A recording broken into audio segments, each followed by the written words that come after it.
Welcome to the Seriously podcast. I'm your host, Annaliese. Now let's get into it.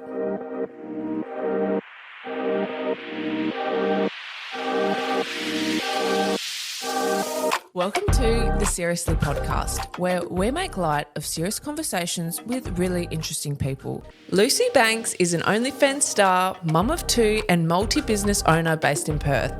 Lucy has made a name for herself in the last 4 years after going from a self-confessed broke mum of two to owning 4 investment properties and making over 1 million Aussie dollars on the adult platform OnlyFans. From her early days working in banking to now making bank, Lucy has an incredible story to tell. I can't wait for you to hear my chat with Lucy Banks. Here it is. Lucy Banks, welcome to Seriously. Thank you for having me. It's a pleasure. How are you? Yeah, really good. How are you? I'm good. Thanks for asking. Now, you're a very successful OnlyFans creator and businesswoman. Thank you. When and why did you decide to get an OnlyFans account? So it's actually a really interesting story. I was in a position where I just separated from my husband. We'd been together 8 years since I was 21. I just found myself on my own with these 2 kids. And I remember one night just tucking them into bed and I had no money. Like I was really, really broke. I just walked away with backpacks and my kids and that's it. I remember just looking at them and being like, I can't keep doing this. Like no one's coming to save us. I either need to make some drastic changes. Like I need to make bank. And it just happened to be at that time, I had a girlfriend from high school doing something called OnlyFans. And I messaged her and I was like, babe, what the fuck is OnlyFans? Like, is this real money? Is this just like, I don't know, internet credits that sit somewhere? I don't know. I didn't understand it. And then she told me all about it and I signed up that night.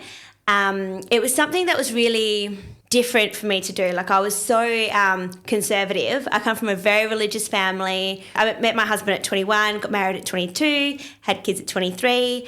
I'd never been to a strip club, but I just knew that I had these 2 beautiful little kids and I had to provide for them. So I signed up and that was over 4 years ago and the rest is history. That's amazing because it's like the mama bear instinct kicks in. Yeah, that's what it was, yeah. And how quickly did you start making like good money from it? So the first couple of months were good. The first month I made $3,000 US and I was like, oh my God, this is amazing. I just thought that was the best thing ever. Then I kind of did other like odd jobs and I'd go back into it and I was really like non-committal. And then COVID kicked in and we were in lockdown and I was like, no, I'm going to commit to this. I'm going to be on all day, every day and just make this work. And I think as soon as I started treating it like a full-time job and I committed, that's when I had my first $10,000 month. And then everything from then has just been an increase from there. I've read somewhere that you've made over 1 million Aussie dollars. Yeah. From OnlyFans. Yeah. Is that true? Yeah, it is. Oh my God, so I'm sitting with a millionaire. Yeah. I love that. For me, I love that, like, I don't look like a porn star or anyone who is in the adult industry. I just look like you, like a short, kind of like chubby, definitely suburban mum. Like, I was like, but I just look normal. And when people find out what I do for work, everyone says like, oh, I wouldn't have picked that.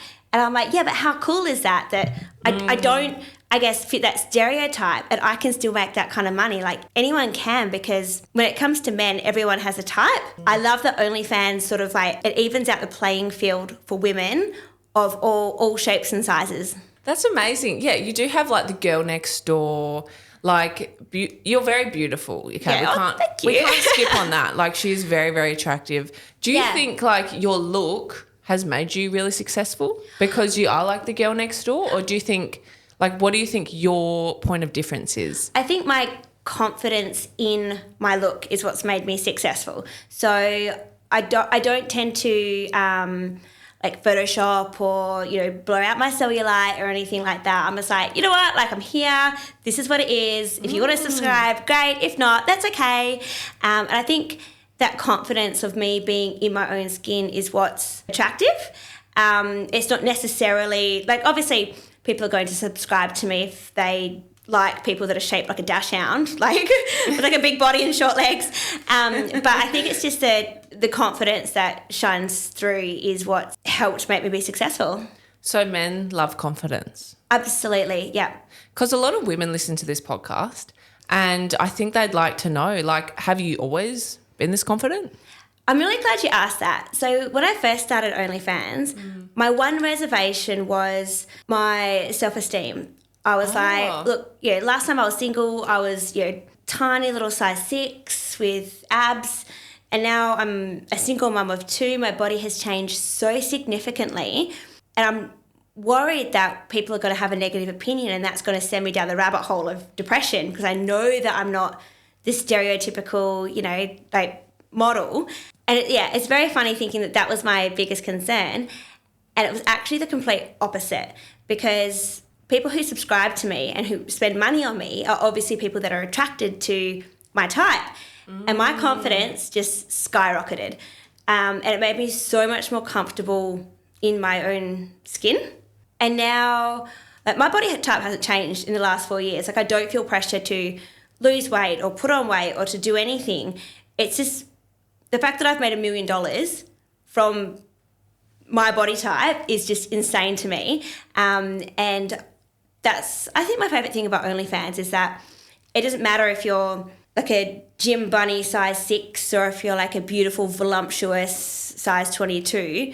Your success kind of comes down to your confidence and your marketing. That's it. Like I said before, it just evens out the playing field for everybody. And speaking on your success, so you own 4 investment properties, is that correct? So I bought 4 properties within the space of 15 months. Yeah, it just happened really quickly. It just kind of snowballed. Can I beg you? I flipped one, so renovated it and sold it. So I've only got 3 at the moment and 1 I live in. So just only 3. I know, yeah. 3 more than me. It still blows my mind because my whole big goal in life, since I separated from my ex-husband, was to. I had a very sort of upheaval in my childhood, and I just looked at my kids. I was like, I don't want that for them. All I wanted to do was to buy a house, and my first house was very, very humble. It was built in 1960. It had not been renovated since 1960. But I was so proud of that because it was ours and we did it all on our own. And if I'd only bought that one property, I would be as happy as I am today still. The rest of it's just kind of been gravy on top.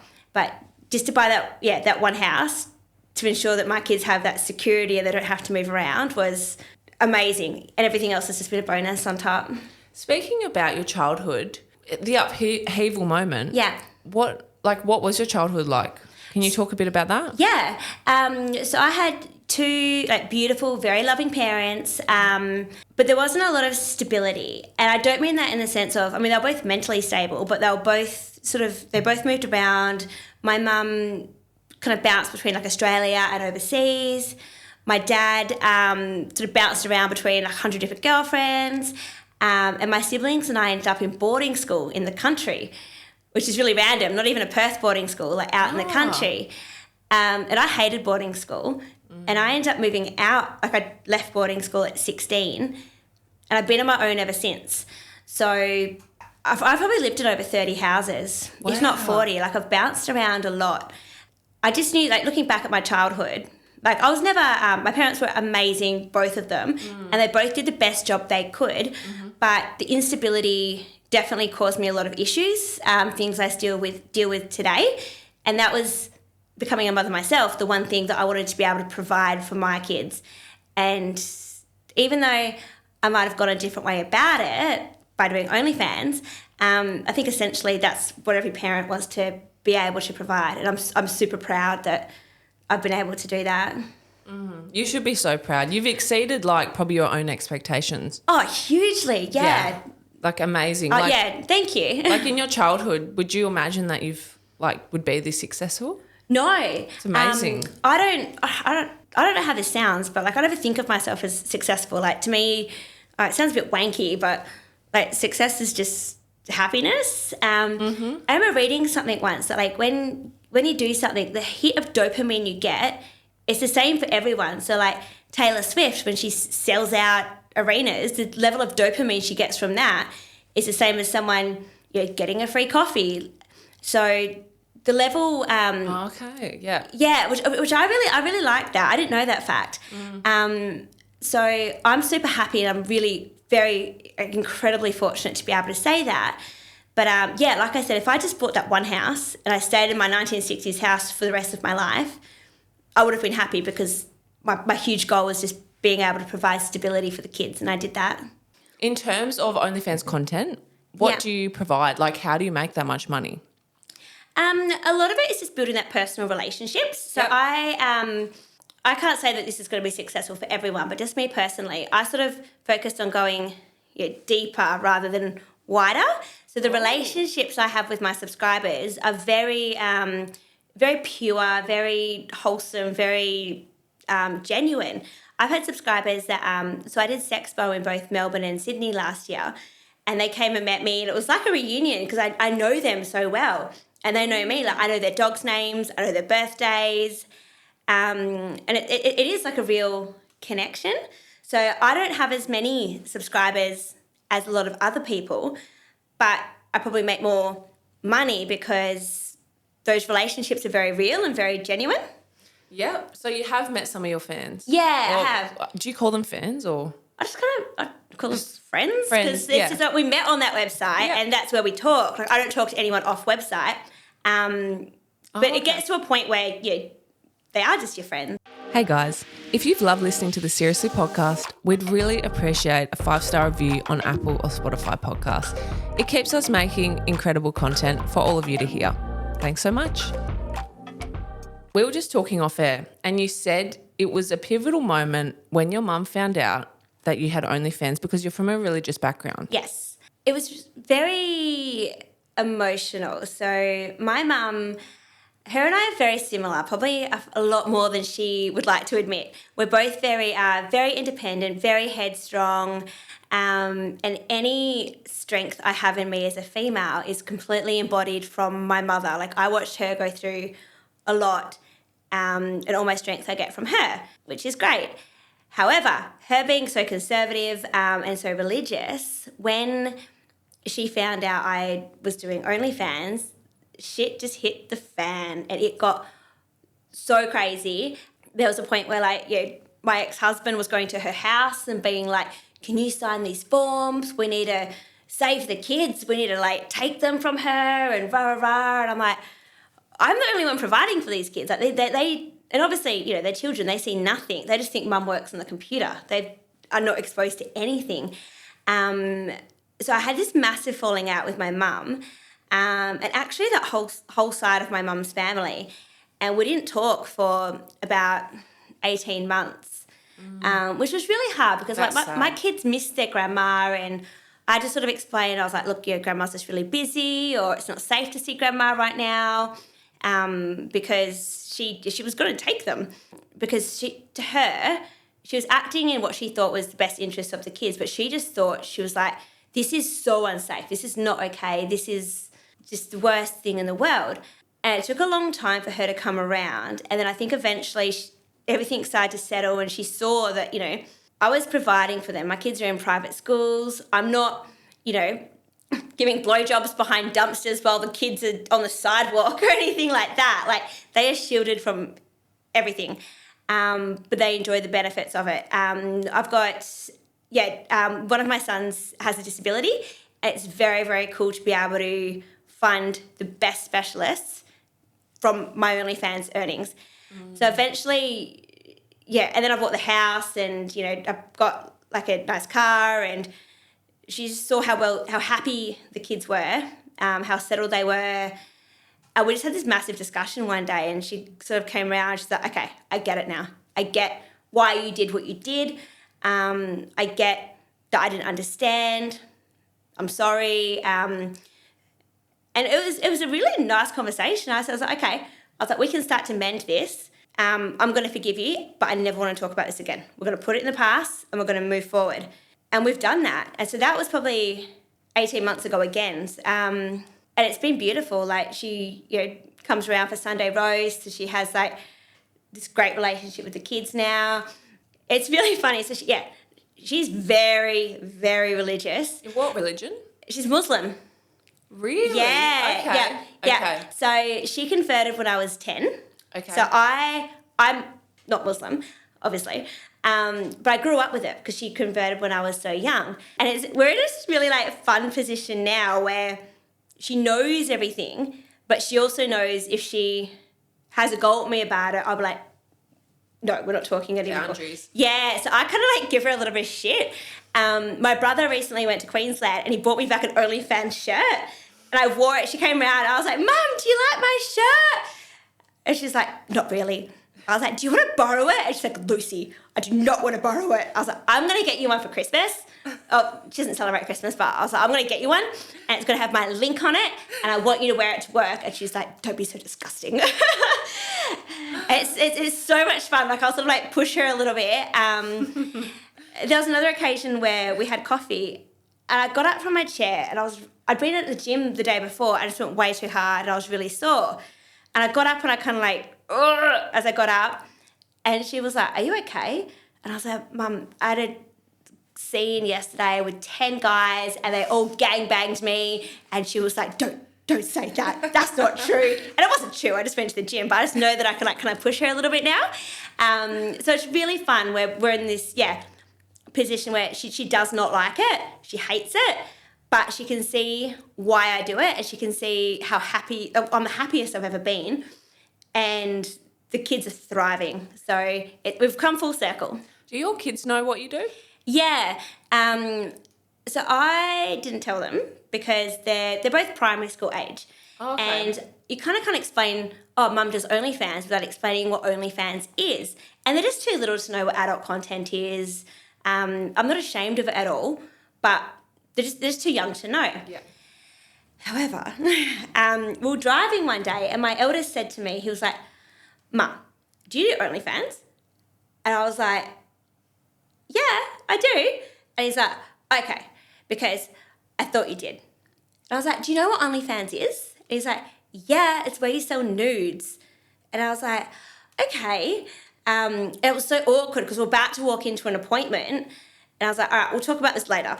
So we went into the appointment and came home and I was like, okay. I was like, so how do you know that Mum does OnlyFans? I was like, who's told you about this? Because I'm very careful. I never mention that word around them. I really mean it when they're super shielded from everything. And he's like, I just guessed. I was like, did someone tell you? And he's like, no, definitely not. Someone definitely didn't come and tell me you did do OnlyFans. Like, that just definitely didn't happen. And I was like, okay, someone's told you. Like, you're protecting someone. So it was hard because I really wanted to push him and be like, who the fuck is talking to my 10-year-old about OnlyFans? Like, that's super inappropriate.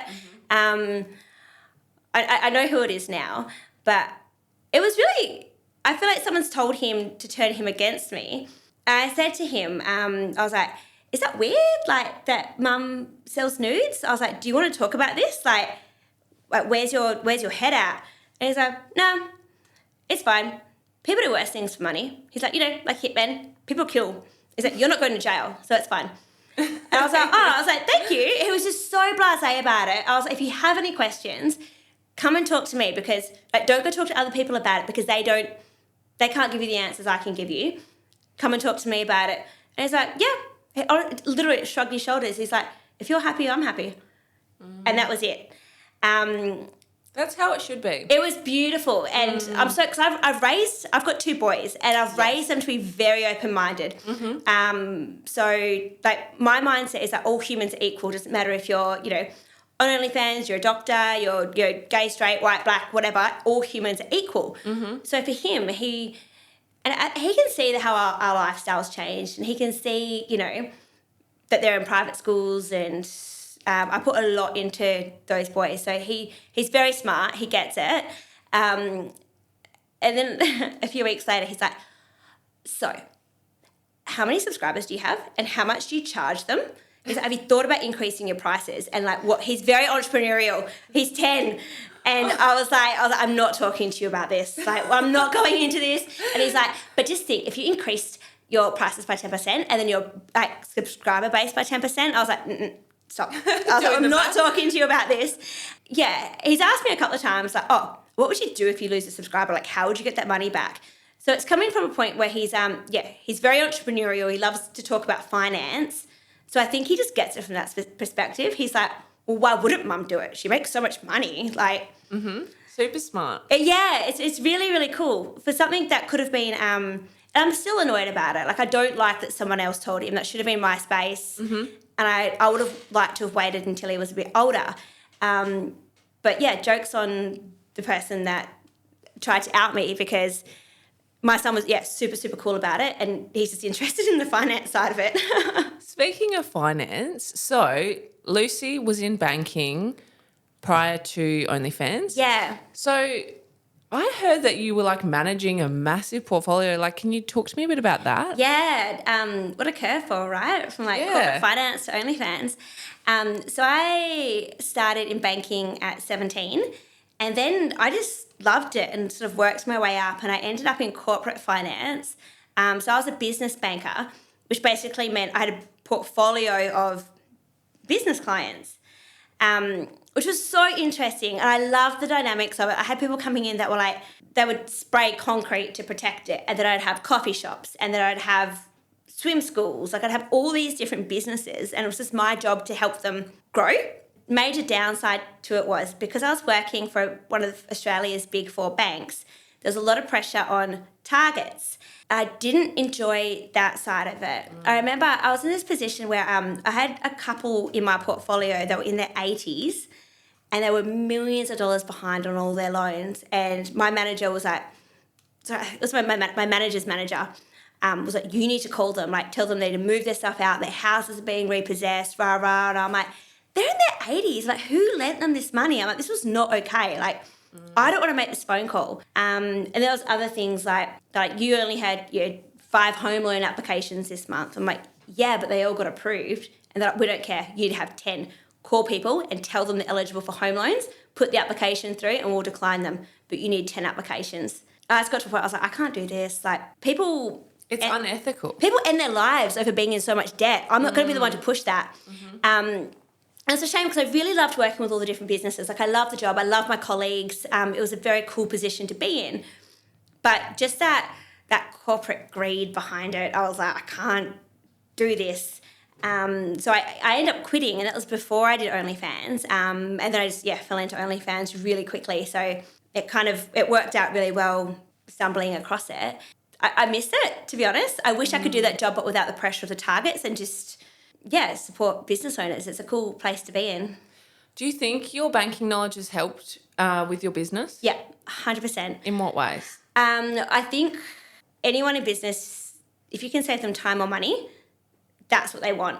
So I've kind of applied that to my OnlyFans in a sense where I'm like, if you want to see this video or this package, here's a link, here's this, here's that. I just make it really, really easy for people to buy my content, I guess, because I'm like, people are so time poor.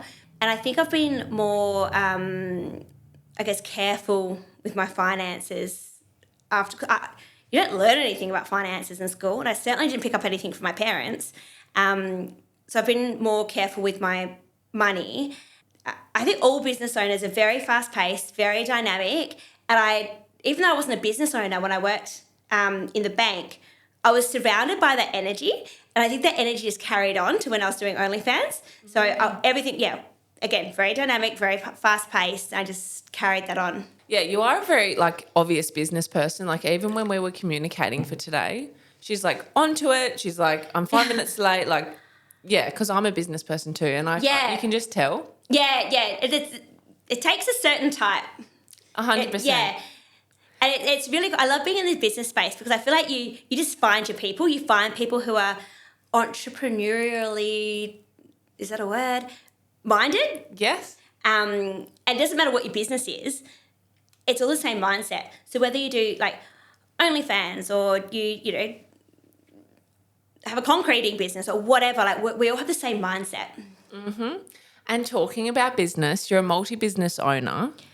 Can you talk to me a bit about that? Yes. So I think it was 3 months ago now, started Million Billion Media. So cool. Yeah. I love the name. Thank you. So it's actually from a Britney Spears song. There's a line in a Britney Spears song, and it's like, my love for you is million billion. And I always say it to my kids. I'm like, I love you a million billion. And then when I was trying to think of this business name, I've got it on a playlist, and this song came on. I'm like, done. million billion media. So it's nice that it's a little bit personal for me because I always, say to my kids, love you million billion. And I'm a big Britney Spears fan, so it's nice that that's tied in as well. So with OnlyFans, I was really lucky to have a lot of success in the media and working with journalists, again, which is a really fast-paced industry. So in August, I woke up, checked my phone, I had this notification from OnlyFans and I was like, your account is queued for deletion. And I was like, what? I was like, I haven't requested my account's deleted. What do you mean? I was like, it's whatever. It's just a glitch. It's just a mistake. I was not worried whatsoever. I was like, things happen. I've got a really good relationship with OnlyFans. If I've got an issue, they solve it. No worries. And I messaged them and I was like, why am I queued for deletion? What's going on? And they're like, oh, we can't tell you. I was like, is this real? Like, you're deleting my account? And they were like, yeah, you can just appeal it when it's deleted. And I'm like, I've got a whole subscriber base that I've built for 4 years. What do you mean? Like, why? What have I done wrong? And they're like, we can't tell you. I was like, I'm not having this. So I reached out to the CEO of OnlyFans, like the CEO, and I was like, I need you to fix this. I was like, I've been here for 4 years. I know what I'm doing. I do not fuck around with the rules. Like, I'm very, very careful. I make too much money to fuck around with the rules. I'm careful. Mm-hmm. And she was like, yeah, you can just appeal it when it goes down. And I was I researched her. I saw that she was a single mum at a point and she had a child with a disability. So I was like, I'm a single mum. I have a child with a disability. This is how I support my kids. You cannot delete my account. And she was, they're just so nonchalant, like, just appeal it if it goes down. We'll see what we can do. Mm-hmm. And for me, I was like, no, I've dedicated 4 years of my life. I've lost so many friendships, so many relationships, so much to put into OnlyFans, and you're just randomly deleting me. So I think, like, the first that I know of within Australia, and now it's happening to all these other girls. Like, it's a common thing now. Everyone's accounts are still up, but we're still getting notifications saying, like, your account's about to be deleted. So when that happened, I was like, look, I could start another one. I could appeal it, but I've got too many responsibilities to just rely on a platform that's not supporting me. Mm-hmm.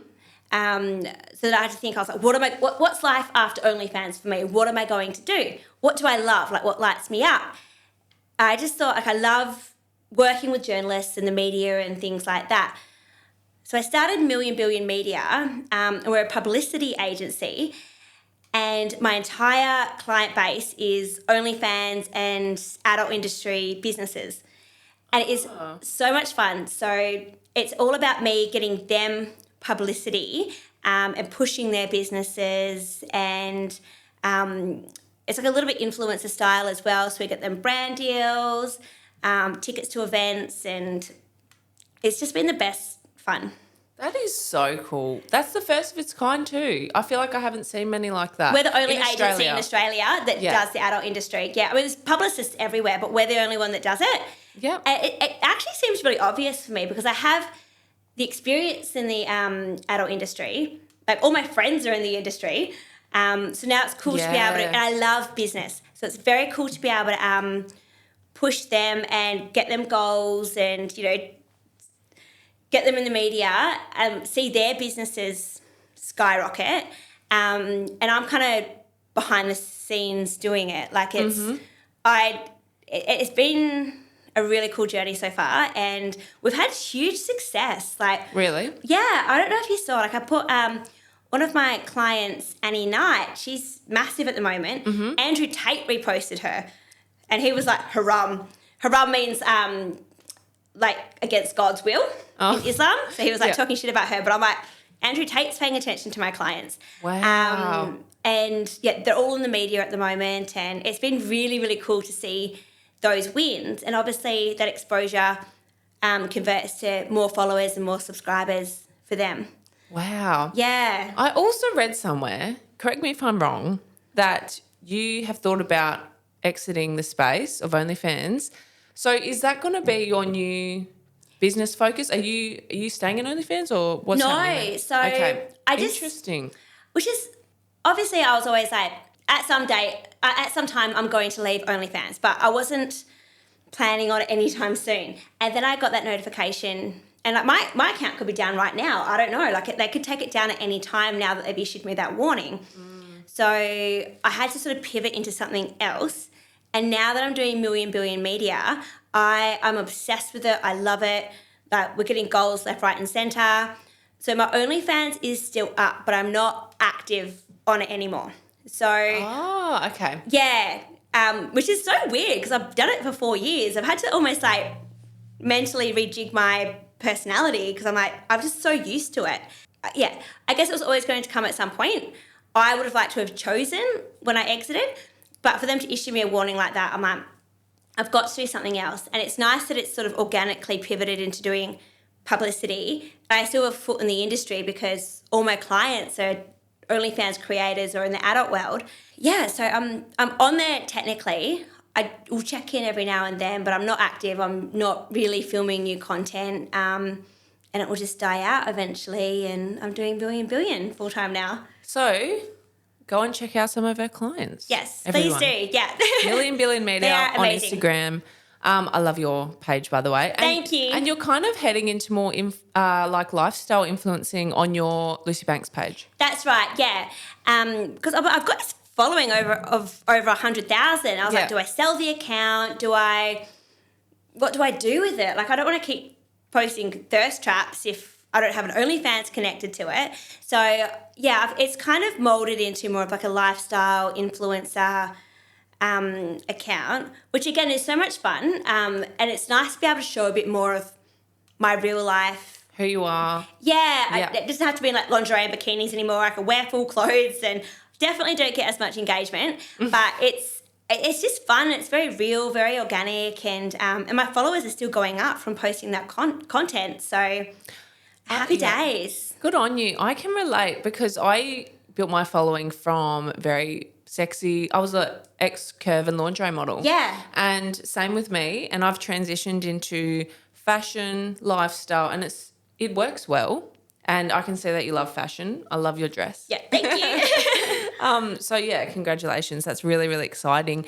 So now you've got businesses and a passive income from the properties.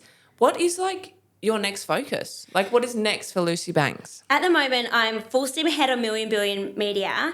I'm obsessed with seeing like my clients get wins, and it's just, really, really cool to work in that space. I just want to keep doing what I'm doing, keep being a good mum and supporting the kids through that. And I mean, the world's open for me right now. Like I'm just going to see where it goes.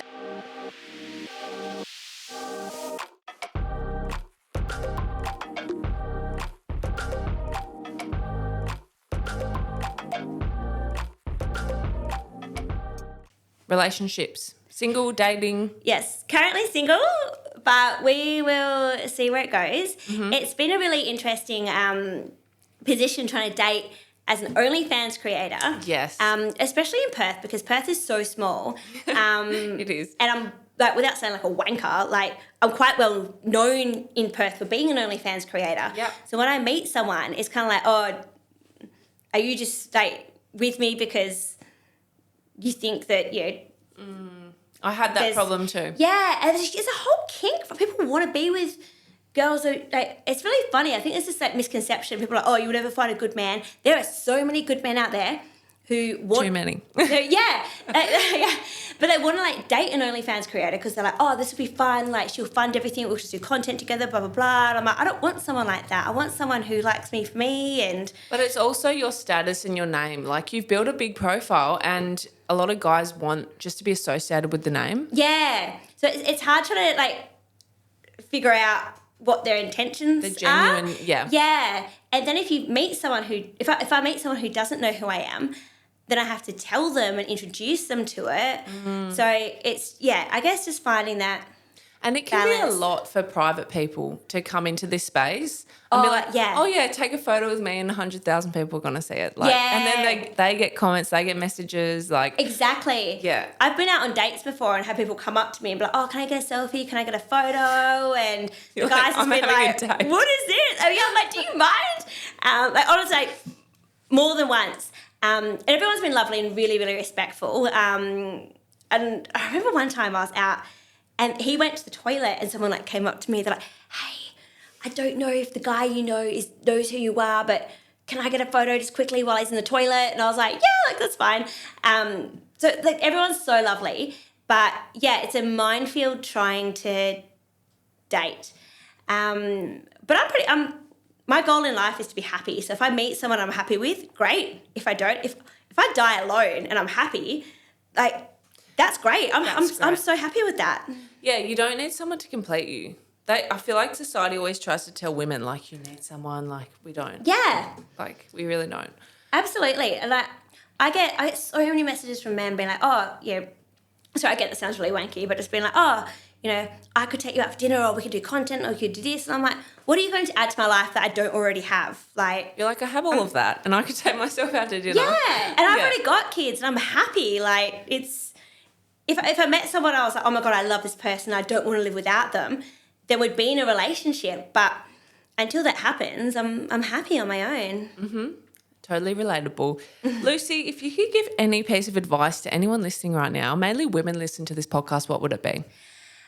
I would just like to, I guess, like circle back to what we spoke to before. Like I'm, like technically, like according to BMI, like I'm overweight. I'm 4'9". I'm shaped like a Shetland pony.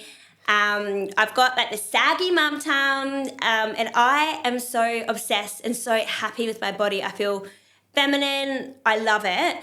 And yeah, I made over $1 million selling photos of myself.